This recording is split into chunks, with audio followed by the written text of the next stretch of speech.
Well, the Chinese premier in his work report unveiled the economic growth target for the year, and it came in at around 6.5%. He was also very cautious and maintained that stability is really going to be the key issue for this year. Now, I spoke in an exclusive interview with the vice finance minister, and I asked him what challenges he saw for China this year. Internationally, I think that's big challenge is uncertainty. So I see some uncertainty. Firstly, is the Trump administration economic policy. That's what will happen and what impact to the U.S. economy and the global economy.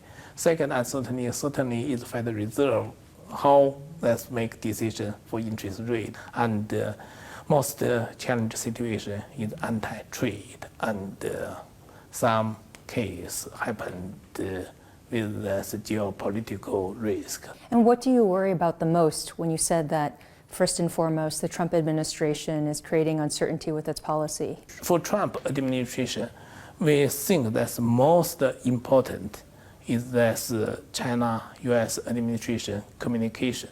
And that's why I thought that's so important February 10th. That's a very important phone call between President Xi Jinping and President Trump. President Trump state that's a commitment of one China policy, and we believe China-U.S. can develop the very good partnership. Is China worried about being labeled a currency manipulator by the Trump administration? We hope that should be based on reality, and also U.S. Treasury had these three conditions. They have their judgment, we have our judgment. We keep very close communication day by day. There's an argument that one of the reasons why we're seeing this nationalism rising in the United States or in Europe is in part because of the American and European perspective that China has not been fair and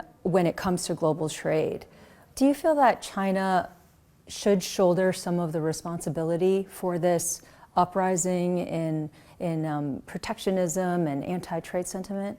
I think that's unreasonable blame China to take responsibility, because I said that the trade is benefit both sides. And however, we would like to talk about a real problem that exists and to make this cooperation to more high level.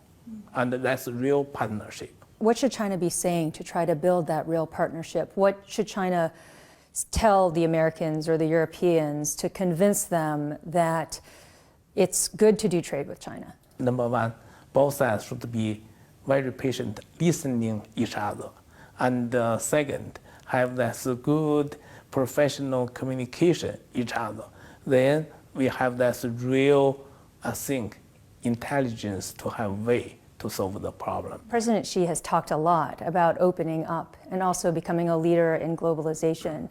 At the same time, when you speak to international businesses here on the ground, they'll tell you that the reality is the opposite, that in China, they don't feel very welcome, or that the markets aren't very open. With strong leadership by President Xi Jinping, I strongly believe China will continue reform and opening up policy.